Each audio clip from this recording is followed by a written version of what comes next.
When you walk into a doctor's office, you trust that person with your life. They take an oath first, do no harm. But what happens when the person wearing the white coat becomes the killer? Today, we're covering 5 female doctors in the United States who shattered that sacred trust in the most horrifying ways possible. One poisoned her husband and scattered rose petals around his body to stage a romantic suicide. Another opened fire on her colleagues during a routine faculty meeting. A third prescribed deadly drug cocktails to patients for cash. One set her own house on fire with her children sleeping inside. And the last suffocated her 3-year-old daughter, then tried to call it mercy. These cases involve poison, bullets, prescriptions, flames, and suffocation. The victims include husbands, co-workers, patients, and even their own children. Some of these murders happened just years ago. Before we dive in, drop a comment. Where are you watching from, and what time is it right now? Let's start with a toxicologist who used her expertise to commit the perfect crime. Or so she thought. 1. Dr. Kristin Rossum. At just 24 years old, she had what looked like a promising career as a toxicologist working at the San Diego Medical Examiner's Office. Think about that for a second. Her job was literally to figure out how people died, often from poisoning or drug overdoses.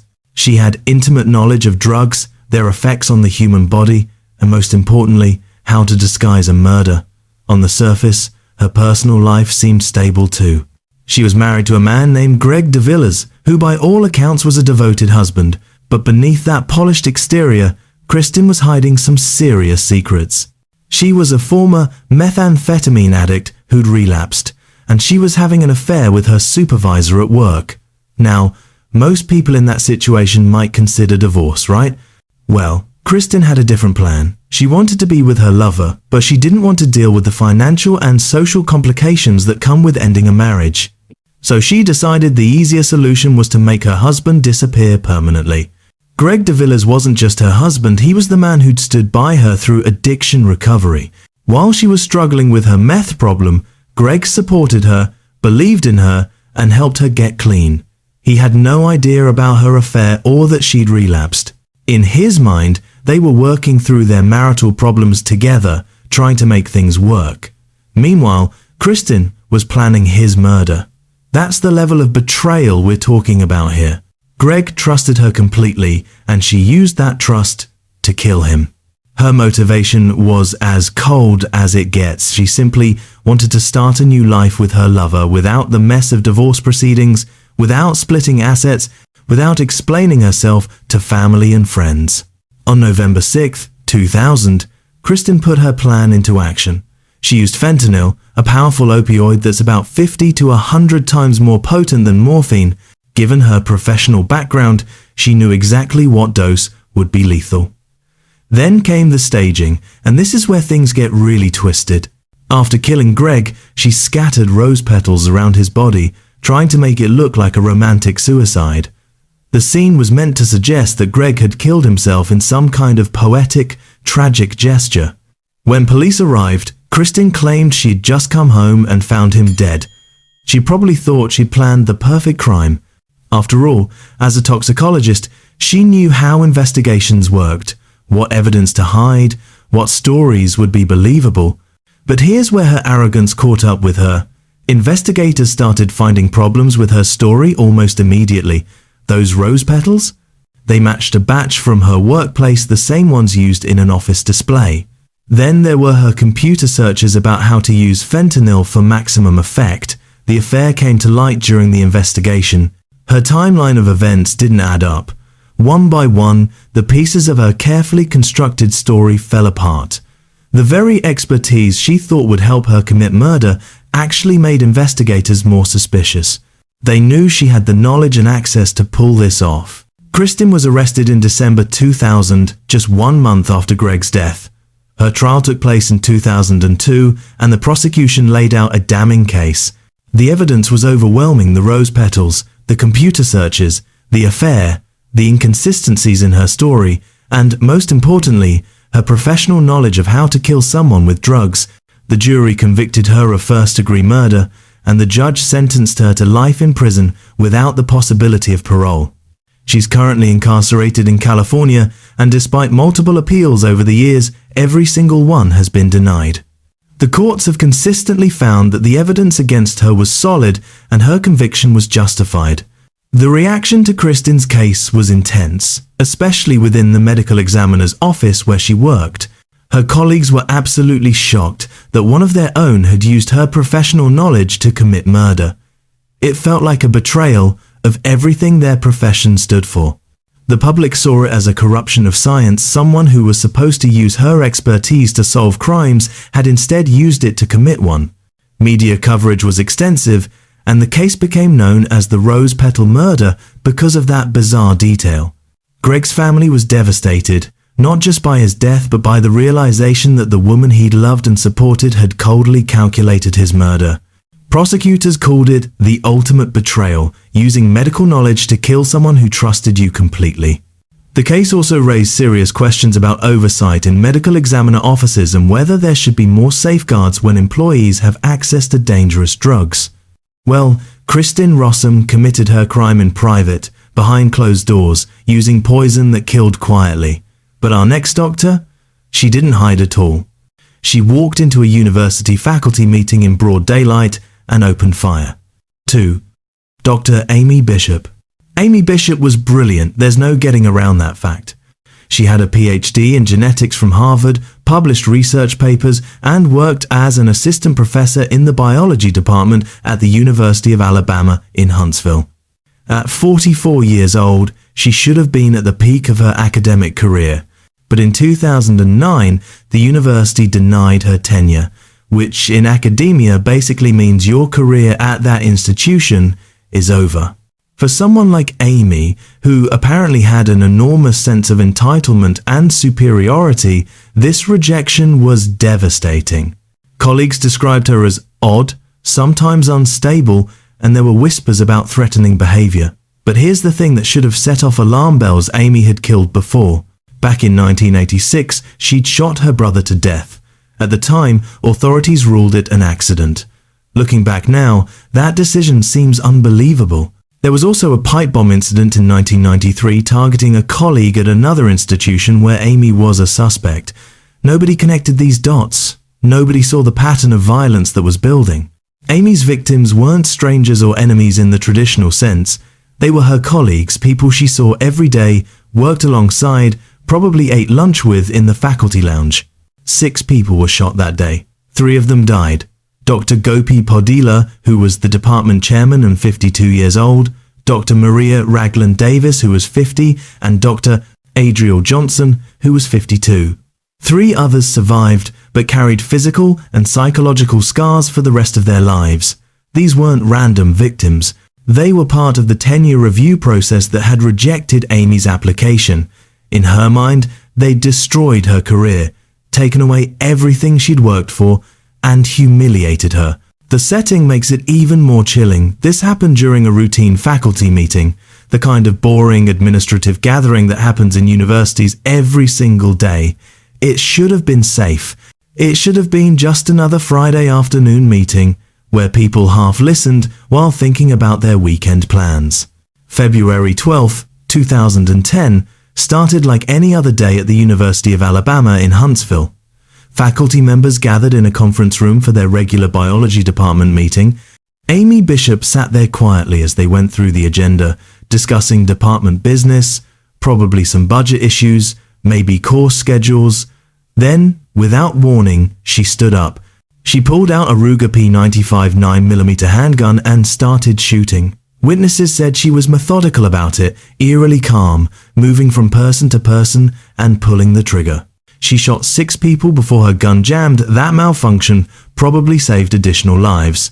When she tried to leave the building, other employees had the presence of mind to block her exit until police arrived. Some witnesses reported that she said, "It didn't happen. There's no way," as if she couldn't quite believe what she'd just done. Or maybe she was already trying to deny reality. What makes this case even more disturbing is that the warning signs were there all along. That 1,986 shooting of her brother, she'd claimed she was trying to unload the shotgun and it accidentally discharged. But the circumstances were suspicious even then. The 1993 pipe bomb incident involved a professor at Harvard who'd given her a poor evaluation. Amy was suspected, but never charged. Colleagues at Alabama had reported her threatening behavior, her inability to handle criticism, her sense that she was entitled to special treatment. Every piece was there, but nobody put the puzzle together until it was too late. Police arrested Amy immediately at the scene. She was charged with capital murder, which in Alabama makes you eligible for the death penalty. For 2 years, her case moved through the system while prosecutors built their case and the defense tried to find some angle that might save her life. In September 2012, Amy made a deal. She pleaded guilty to avoid execution. The judge sentenced her to life in prison without parole, plus an additional 25 years for wounding the survivors. She's currently housed at the Julia Tutwiler Prison for Women in Alabama. But the story doesn't end there. Remember that 1986 shooting of her brother that was ruled accidental? Massachusetts authorities reopened that case. This time, with the benefit of hindsight and a better understanding of who Amy Bishop really was, they ruled it a homicide. She'd gotten away with murder once, and it had taken 24 years and 3 more deaths before justice caught up with her. The University of Alabama in Huntsville shut down immediately after the shooting. Students and faculty were offered trauma counseling. The entire academic world was rocked by this case because it hit close to home for every professor who'd ever sat through a department meeting. There were intense debates about the tenure system and the kind of pressure it puts on academics. Some argued that the stress of tenure review can push unstable people over the edge. The victims' families called for the death penalty. Feeling that life in prison wasn't enough for someone who'd executed their loved ones in cold blood, mental health professionals asked why the warning signs weren't addressed sooner. And up in Massachusetts, there was a lot of anger and controversy about why the 1986 death of Amy's brother had been ruled accidental when the circumstances seemed so questionable. Some people suggested that Amy's family had connections that influenced that initial investigation. Amy Bishop killed colleagues who held her professional fate in their hands, people she felt had wronged her by denying her tenure. But our next doctor took lives on an even larger scale, killing strangers by the dozens and somehow convincing herself she was practicing medicine. 3. Dr. Lisa Tseng. Dr. Lisa Tseng ran a pain management clinic in Rowland Heights, California. She had a legitimate medical degree and was licensed to practice medicine. But what she was doing in that clinic had nothing to do with healing. Prosecutors would later call her operation a pill mill, essentially a legal drug dealership disguised as medical care. In her mid-40s, during the peak of her criminal activity, Dr. Tseng saw dozens of patients every day. The visits were brief, the examinations minimal if they happened at all, but the prescriptions flowed freely. She prescribed massive quantities of opioids, often in dangerous combinations with other drugs like benzodiazepines. Her motivation was pure greed. Patients paid cash, insurance wasn't accepted, and she was making money hand over fist. Even after patients started dying from overdoses linked to her prescriptions, she kept prescribing. She ignored every red flag, every warning sign, and every indication that she was killing people. The terrible irony here is that these were her patients, people who came to her for help. They were in pain, they were suffering, and they trusted that this doctor would make them better. 3 deaths were specifically charged in her case. Stephen Ogle, who was 25 years old and died in April 2009, Joseph Rivero III, who was 21 and died in March 2009, and Vu Nguyen, who was 29 and died in February 2010. All 3 died from drug overdoses involving medications that Dr. Tseng had prescribed. The pattern was consistent across all her victims. They came in complaining of pain, she prescribed powerful opioids without proper examination or monitoring, and they died. The betrayal cuts deep because of that doctor-patient relationship. When you go to a doctor, you're vulnerable. You're in pain or sick or scared, and you trust that the person in the white coat has your best interests at heart. Dr. Tseng violated that trust in the worst possible way, treating her patients like ATM machines instead of human beings. Between 2007 and 2012, Dr. Tseng ran her operation with ruthless efficiency. Patients would come in, wait briefly, see her for maybe a few minutes, and walk out with prescriptions for enormous quantities of opioids like OxyContin, Vicodin, and morphine. Often, she'd prescribe these in combination with benzodiazepines like Xanax or Valium, a combination that's known to be extremely dangerous and increase the risk of fatal overdose. She barely examined patients, didn't monitor their usage, ignored signs of addiction, and kept prescribing even when it was obvious people were abusing the medications. When patients started dying, she didn't stop. She didn't reevaluate her practices. She just kept running her pill mill, collecting cash, and churning out prescriptions.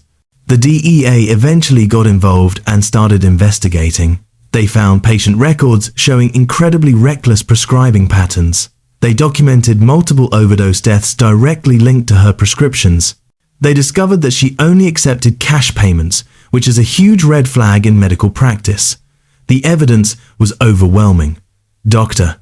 Tseng's defense was that she was just treating pain, that she was following accepted medical practices, that she couldn't be held responsible if patients misused their medications. But prosecutors argued, and the jury agreed, that what she was doing went far beyond negligence. She was knowingly prescribing lethal combinations of drugs, ignoring every safety protocol, and essentially dealing drugs with a prescription pad. Dr. Tseng's conviction in October 2015 made legal history. She became the first doctor in the United States to be convicted of murder for prescription-related deaths, not medical malpractice, not negligence, murder. She was found guilty of 3 counts of second-degree murder plus 21 other felony counts. The judge sentenced her to 30 years to life in prison. Her medical license was permanently revoked, and she's currently incarcerated in California. The significance of this case can't be overstated. It opened the door for prosecuting doctors who run pill mills as drug dealers rather than just incompetent physicians. It sent a message that "I was treating pain" isn't an acceptable defense when you're recklessly prescribing drugs that kill people. This case came right in the middle of America's opioid epidemic, when communities across the country were being devastated by prescription drug addiction and overdose deaths. For the victims' families, the conviction brought some sense of justice, though it couldn't bring back their loved ones. The medical community had mixed reactions. Some doctors felt that Dr. Tseng was being made a scapegoat for a larger systemic problem with pain management and prescription practices. Others strongly supported the prosecution, arguing that what she did was so far outside the bounds of acceptable medicine that she deserved to be treated as a criminal. The DEA and prosecutors called the conviction necessary accountability. Legal experts debated whether murder charges were appropriate or whether this set a dangerous precedent that might make doctors afraid to prescribe pain medication even when legitimately needed. Public health officials saw it as a signal that the justice system was finally taking the opioid crisis seriously. And other doctors who might have been running similar operations were put on notice. Reckless prescribing could now land you in prison for life, not just cost you your medical license. Lisa Tseng killed her patients slowly with prescriptions, profiting from their addiction and pain. But our next doctor's crime was sudden, violent, and targeted her own family in a way that's almost too horrific to comprehend. 4. Dr. Debora Green. Dr. Debora Green had everything that's supposed to make life successful. She was board certified in both emergency medicine and oncology. She lived in Prairie Village, Kansas, an affluent suburb where successful people raise their families. She was married to Dr. Michael Farrar, a cardiologist, and together they had 3 children. From the outside, they looked like the perfect medical power couple, but inside that home, things were falling apart. The marriage was toxic, with both Debora and Michael drinking heavily. Debora had a history of alcoholism and increasingly erratic behavior. Then Michael filed for divorce and made it clear he wanted custody of their children. For Debora, facing 43 years old and watching her life crumble, this was unacceptable. She'd already tried once to solve her problem. Weeks before the fire, she'd poisoned Michael with ricin, a deadly toxin made from castor beans. He'd gotten mysteriously ill but survived. Nobody connected his illness to Debora at the time. As the divorce proceedings continued and she faced losing her children and her comfortable lifestyle, her desperation grew into something much darker. Here's what makes this case particularly heartbreaking. Debora's primary target was her estranged husband, but he wasn't even home when she set the fire. The actual victims were her own children. Kelly Farrar was 6 years old, Tim Farrar was 13, Kate Farrar was 10 and would be the only one to survive. These weren't strangers or people she hated. These were the children she'd given birth to and raised. The divorce battle between Debora and Michael had turned bitter, with both fighting for custody, but instead of working through the legal system, Debora apparently adopted an "if I can't have them, no one can" mentality. The investigation would later reveal that Michael had been mysteriously sick for weeks. Before the fire, he'd lost weight, had stomach problems, felt weak. Doctors couldn't figure out what was wrong. Only after the fire did investigators discover that Debora had been slowly poisoning him with ricin, trying to kill him before resorting to arson. On the night of October 24th, 1995, Debora Green set fire to her own home, a $400,000 house in an upscale neighborhood where families felt safe. She used accelerants in multiple locations throughout the house, making sure the fire would spread quickly. It was late at night, and her children were asleep in their beds. After starting the fires, she left the house. When firefighters arrived and neighbors gathered, she initially tried to claim she'd been asleep and barely escaped herself. But fire investigators immediately knew something was wrong. They found multiple points of origin. This wasn't an accidental fire or even a single act of arson. Someone had methodically set fires in different parts of the house to ensure maximum destruction. Tim and Kelly died of smoke inhalation. They never made it out of their beds. 10-year-old Kate managed to wake up, realize what was happening, and jump from a second-story window to escape. She survived, traumatized, and injured, but alive. As investigators dug deeper, they discovered the earlier plot to poison Michael with ricin. Debora's story kept changing. She couldn't keep her lies straight. The evidence was overwhelming. The fire was deliberately set. She had both motive and opportunity, and there was a clear pattern of violence escalating from poisoning to arson. Debora Green was charged with 2 counts of first-degree murder for killing her children, 2 counts of attempted murder for trying to kill her husband and surviving daughter, and aggravated arson. Her trial took place in 1996. Facing the death penalty, she ultimately pleaded guilty as part of a deal to spare her life. The judge sentenced her to 2 consecutive life sentences plus 40 years in prison. She has to serve a minimum of 40 years before she's even eligible for parole consideration. She's currently in the Topeka Correctional Facility in Kansas. If she lives long enough and is granted parole, her earliest possible release would be in 2035, when she'll be 83 years old. Prairie Village is the kind of place where people don't expect horrific crimes. The affluent community was shocked that one of their own, a respected physician, a mother, could burn down her house with her children inside. The medical community was horrified. How could a doctor, someone trained to preserve life, deliberately kill her own children? The case became a media sensation. A book called The Burn Farm detailed the crimes, and several TV specials covered the story. Michael Farrar, the surviving parent, had the impossible task of raising Kate while dealing with the loss of his 2 other children and the knowledge that his ex-wife had murdered them. Kate has spoken publicly about her experience over the years, about surviving when her siblings didn't, about jumping from that window to save her own life. The case sparked public debates about domestic violence, about alcoholism in the medical profession, and about mental health. Many people wondered whether earlier intervention might have prevented the tragedy. If someone had recognized how dangerous Debora was becoming, could Tim and Kelly have been saved? Debora Green killed her children as an act of revenge against her husband. But our final case involves a murder that's even more controversial, one that some people actually tried to defend. 5. Dr. Karen McCarron. Dr. Karen McCarron was a 36-year-old pathologist living in Morton, Illinois. She was married with 3 children, had a medical degree and specialized training, and from the outside appeared to be a devoted mother. One of her daughters, 3-year-old Catherine, everyone called her Katie, had been diagnosed with autism. Now, raising a child with special needs is undeniably challenging. It requires patience, resources, support, and love. Dr. McCarron would later claim that she was overwhelmed by caring for Katie, that the burden was unbearable, that she felt desperate. But here's what's important to understand. Katie was making developmental progress. She wasn't suffering. She was a 3-year-old child who happened to have autism. Her father and siblings were in the home and involved in her care.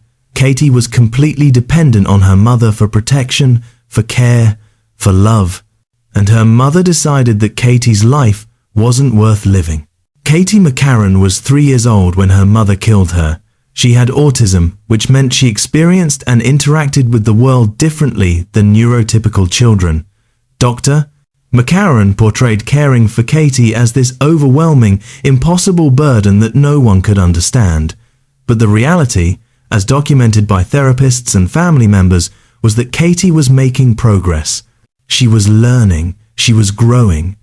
Yes, she required more attention and specialized care than a neurotypical child, but she was not suffering. The mother-daughter relationship should be the safest bond a child has. A mother is supposed to protect her child from harm, not be the source of it. Katie couldn't advocate for herself. She couldn't understand what was about to happen to her. She trusted her mother completely, the way every 3-year-old trusts their parent to keep them safe. On the morning of May 13, 2006, while other family members were in the house, Dr. McCarron took Katie and suffocated her. She held a plastic bag over her daughter's head until Katie stopped breathing. Then she called the police and claimed her child had stopped breathing on her own, trying to suggest it was some kind of medical emergency or natural cause. But the evidence quickly told a different story. During questioning, Dr. W.C. McCarron eventually confessed to killing Katie. Her justification was that she felt desperate and overwhelmed. She tried to frame it as a mercy killing, suggesting that she was ending Katie's suffering.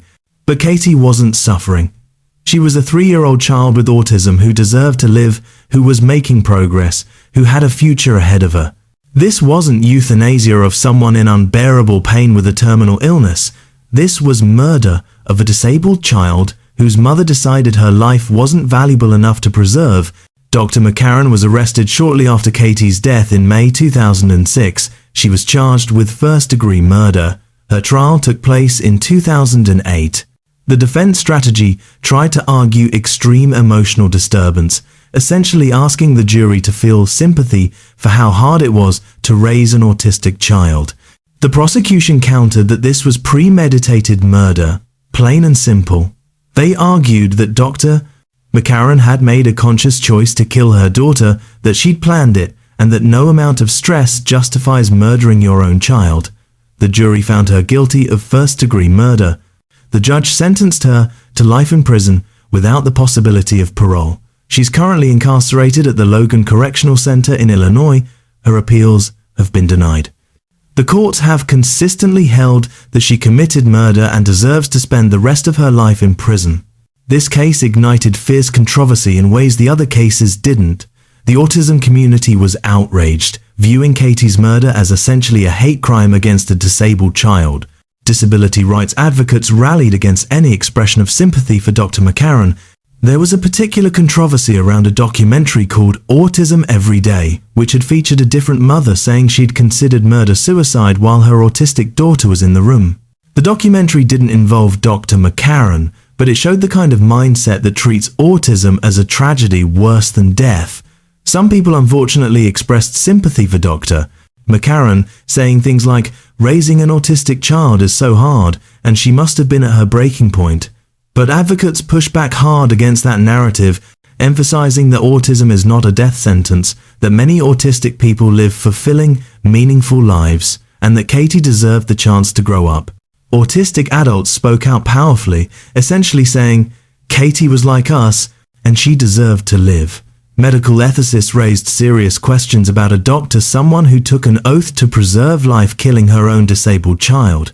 The media faced criticism for how they covered the case and whether their framing was respectful to the autism community or inadvertently sympathetic to the murderer. The case became a rallying point for disability rights, with discussions about Katie's law and other measures to better protect disabled children from violence. The legacy of this case is complicated and painful. but it forced society to confront some uncomfortable truths about how we value the lives of disabled people and whether we're willing to accept "I was overwhelmed" as justification for murder.